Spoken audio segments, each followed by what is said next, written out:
Hello and welcome back to the Get Unstuck and On Target show. I'm Mike O'Neill with Bench Builders, and we're speaking with thought leaders to uncover tips to help you break down the barriers that may be keeping you or your business stuck. Joining me today from Pittsburgh is Emily Melious. Emily is a talent management consultant, she's a career coach, and she is the founder of Launch Consulting. Welcome, Emily. Thank you so much for having me. It's great to be here. Well, I'm looking forward to getting right into our time together. Emily helps companies do three things in particular: increase engagement, productivity, and profit. And she helps them do that by helping them harness the employees' untapped talent. We started that word engagement. Emily, I hear that term a lot, but I'm wondering, the way I define engagement might be different than how do you define this word engagement?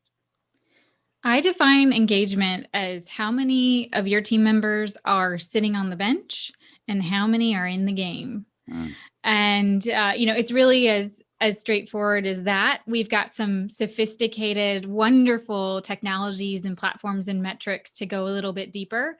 But at the end of the day, that's what business leaders are really looking for, right? They want everybody in their company in the game. You can have incredible amounts of talent and skill, but if those individuals are not motivated to apply it and put forth effort, you're not in a good place. So that's what I care about at the end of the day, is really making sure that we're maximizing all of the potential available amongst the employees. You used the term getting them off the bench. Mm-hmm. Obviously, I kind of lit up when I heard you say that, but that's the name of our business, Bench Builders. But if you're going to help your clients increase engagement, as we've now defined that, what are the ways that you go about doing that? Excellent question. And there's a couple of ways. It's multifactorial. The first is, and I think most important, one of the things that we really start with helping our clients understand is a third dimension of the mind. So most everyone knows about skills and personality. That's often measured with the assessments that we're very familiar with, like Myers-Briggs and Predictive Index and DISC and Strengths Finders, right? The list goes on and on. So most people are well aware of those traits of themselves and of their employees. But the problem is the smartest and most successful person, or I'm sorry, the smartest and most motivated person is not always the most successful. And what is important to see in the equation is how individuals naturally operate. So each one of us has this instinctual need to solve problems and take action in a certain way. It's not necessarily what we were taught to do, and it's not necessarily what we want to do. And the reason why I bring this up in relationship to engagement is that when someone is in a role that forces them to work against their grain, in other words, they're doing activities that don't come naturally to them in order to push to get results, or maybe push to please a manager and get the job done. That creates an environment in which that person is set up for exhaustion, health problems, burnout, and that leads to decreased motivation, decreased morale, and we find that affects their engagement. So the very first thing that we look for when there's either a problem with engagement, too many people on the bench, or a company is looking to increase engagement, again, keep putting people back in the game, is do we have the people in the right roles? And I know, we're all familiar with that. Get the right people on the bus, get the right people in the seats on the bus. But most of the time, people appreciate that saying, but they don't know how to actually measure that or accomplish that. So we put the data to that. We really give our clients clarity on the natural operating style of their employees. They can define the expectations of those job roles. And so we can align those scientifically and with certainty and confidence so that just at that level, we're setting people up for success in terms of motivating roles and, really giving them the best chance at high engagement.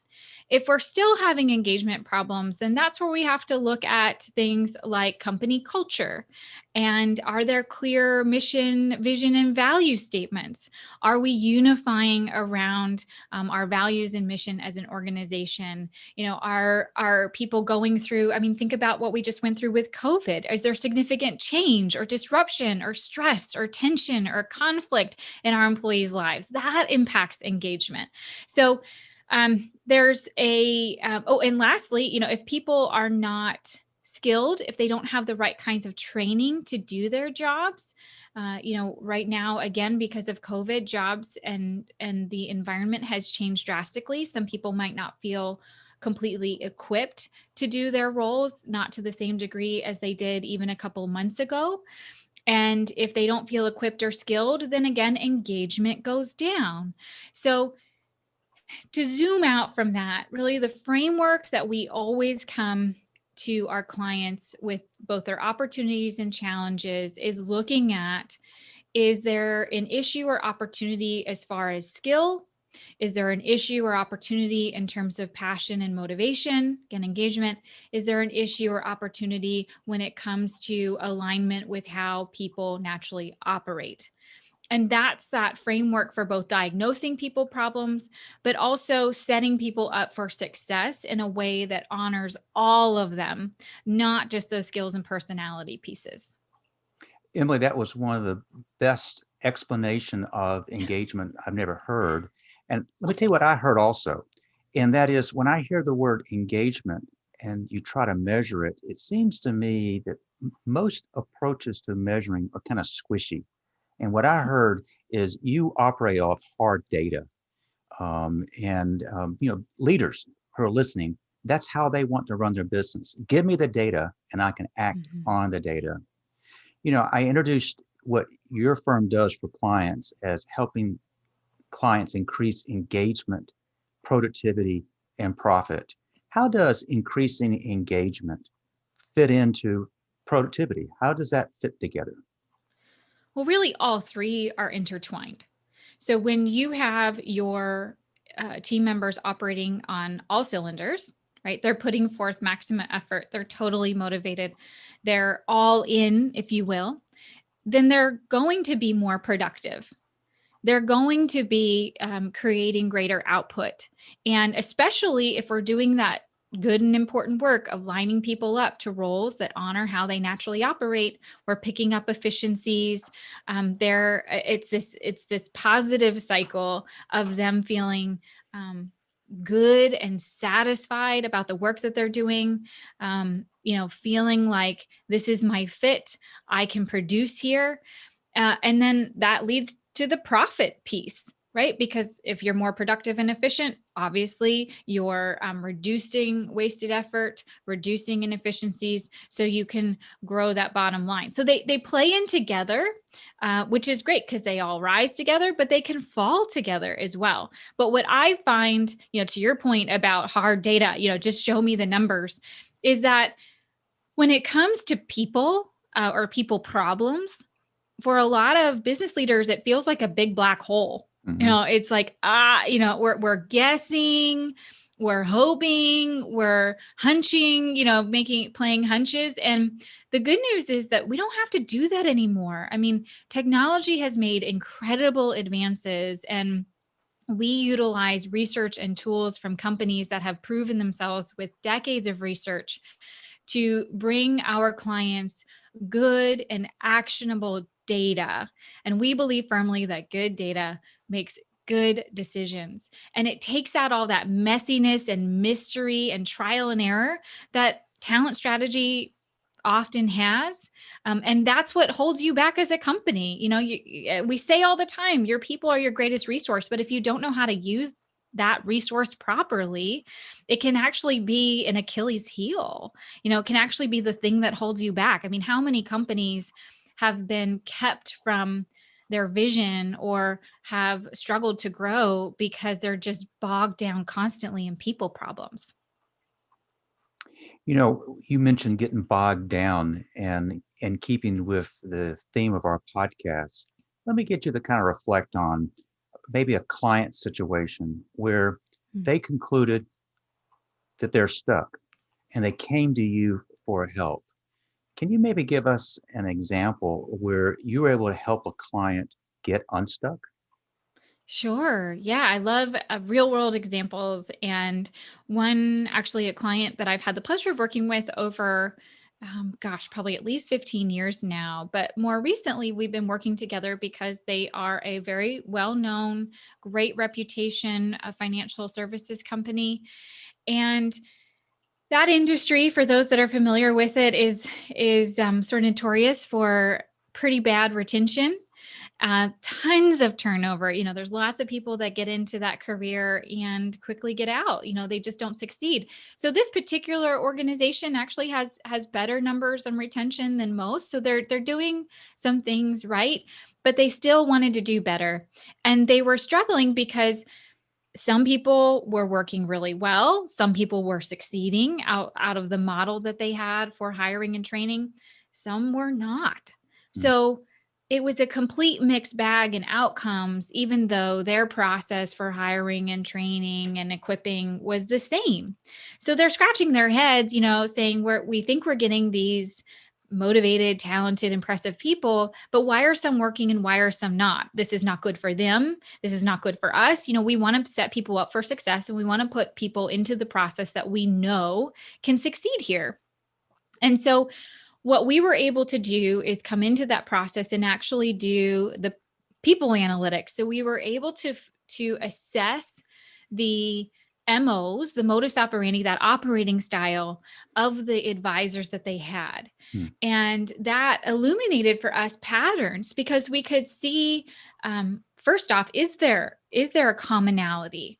Do you have all different types of operating methods represented amongst these advisors? Or do certain people tend to be attracted to this role? And then we can also drill a little deeper and see, for those that are succeeding, do they have a commonality in how they operate? For those that are struggling, is there something there? Is there a pattern there? And then how can we take that insight? Basically, here's that ideal operating style of the person who thrives in this environment. And then we can take that insight and apply it to our hiring practices. So the new people that we bring in, we know that given our process, they're going to succeed here. And then for those that are already advisors, how can we tailor our training, our development programs, the tools and resources and leadership that we have to match them better? And it just shortens the learning curve, right? I think people, particularly business leaders, they've got a good sense of intuition about people. They tend to figure this stuff out eventually. But what's the cost of the learning curve? It's usually pretty expensive. And that trial and error of trying to figure each other out, and on a larger scale with talent strategy, that's just not worth it. So if you can know day one how that individual is wired to succeed, so you know exactly how to fulfill their needs, that's not only a win for the company, that's a win for that individual. And then it goes right back to how we started. They're going to be more engaged, they're going to be more productive, and so everybody's more profitable. I love just the way all this kind of ties together. As I understand, Mhm. when you have a clear idea of the type of candidate based on the assessments that you're able to offer your clients, where that's a better fit. You're talking about shortening the learning curve. I mean, they're starting with an advantage, if you would. I'm going to be a little bit curious. As you Mhm. were working with this client and you were beginning to identify that there are folks who don't really fit that as well, you mentioned that there were you can modify training and the like. Mhm. But can I assume that part of what ended up happening is that some folks didn't respond as well to training, but they wanted to keep them. And so they found maybe a different role in which they could excel at? Yeah, this unique situation doesn't lend itself as nicely to transitioning inside of the company just because of what industry that they're in. But those people had an opportunity to rethink the way that they were doing their work. And now that we had the information to help them do that. So I'm not in the business of coming in and saying, fire half the people. I want every last resort to be, how can we best utilize this person inside of this organization? There are some times where there's a mutual agreement that just isn't going to work. But that's, again, the very, very, very last option. But absolutely, when you have, I've worked with another organization that's coming to mind, international company. Your listeners would absolutely recognize this, probably bought products from this company. And they had an individual in the HR department that was just not wired to do the job. And unfortunately, what was happening was not only was she underperforming, she was starting to actually experience health problems, which were directly related, I think, to the stress that she had at work. But now she was calling off work. She was becoming an unreliable employee. And she actually started souring morale. So when she was in the office, she wasn't the nicest person, and it was affecting everyone else around her. And the team could feel it. The team also felt like they were taking on the burden of her work. And when we went through this exercise, you would think that she might be upset to sort of be exposed, if you will, as not being in alignment with her job. But it actually was tremendous relief for her. Because another thing that was happening in that circumstance that I really caution listeners from doing was that she was actually asking, she had been asking prior to us entering that engagement for a job change. She was asking for an internal transition. And the managers, she had two managers over her, didn't feel like she deserved the reward of a job change when she was so underperforming. And I get where they were coming from, but that actually just made that situation worse, because it's not a punishment or a reward, right? She was just in the wrong spot. And it wasn't because she wasn't trying. I mean, she had really tried so much. Again, she was making herself sick, but it wasn't a matter of more training. It wasn't a matter of double down and try harder. She, no matter how much effort she put forth, was not going to be successful in that role. And I wish they had considered job transition sooner, but after we were able to work with them and they saw in the data that, wow, this really, the expectations we have for how this role needs to be performed and how this person naturally operates, they're incongruent. And that's not going to change. So then we were able to find her another role inside of the company that was so much better suited for her. And as soon as she moved on, she was happier. She was more productive. All those issues we had with her past team, with morale and everybody feeling like they were taking on all the extra burden, those things went away. But it started with having that clear data. A mentor of mine, Dan Sullivan of Strategic Coach, he says, all progress starts with telling the truth.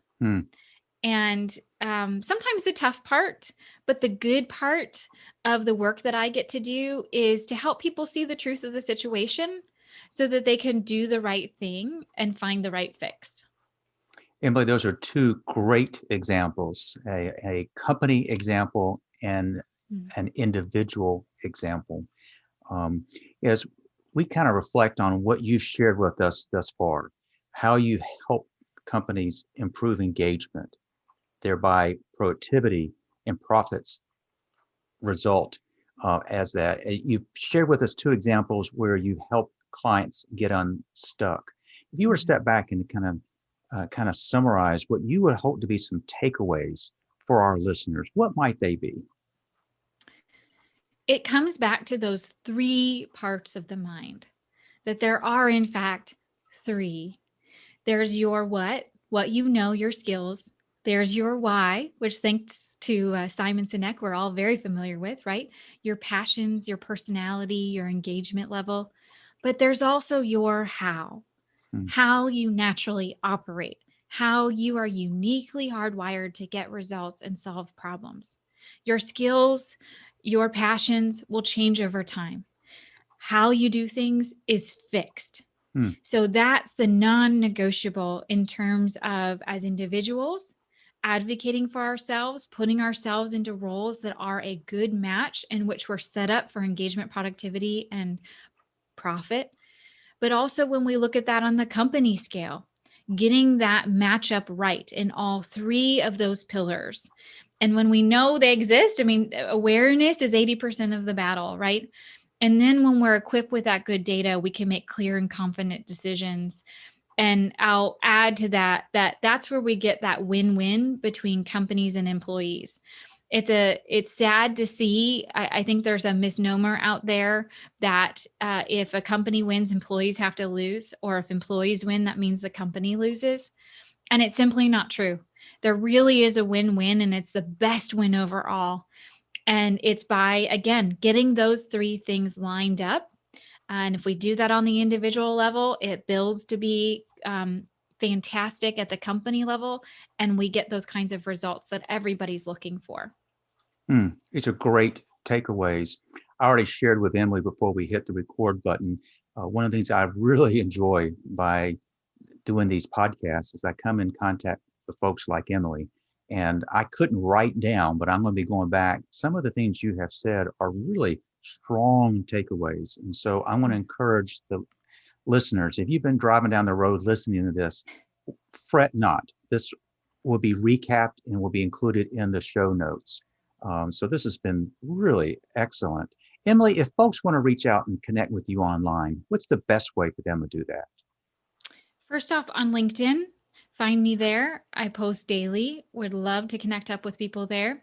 And secondly, please visit us at our website, launchconsulting.io. Again, that's launchconsulting.io.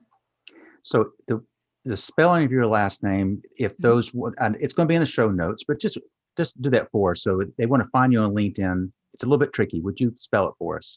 Yes, and it's pronounced Melious, and it's M as in Mary, Elious. Emily, this has been a great opportunity to spend more time with you. I want to thank you for sharing your insights. This has been a real delight. Agreed. Thank you so much for the great conversation. And I look forward to connecting with all your listeners. Excellent. And I also want to thank our listeners for joining us for this episode of Get Unstuck and On Target. Emily is typical of the great guests that we're lining up. We upload the latest episode every Thursday, and I hope you'll subscribe, be it Apple, Spotify, but whatever your favorite platform might be. But if you've been listening to my discussion with Emily, and you're realizing that something's keeping you or your company stuck, let's talk. Visit unstuck.show and schedule a call. We'll explore what's got you or your company stuck and maybe what you can do to overcome it. So I want to thank you for joining us, and I hope that you've picked up on some tips that will help you get unstuck and on target. Until next time.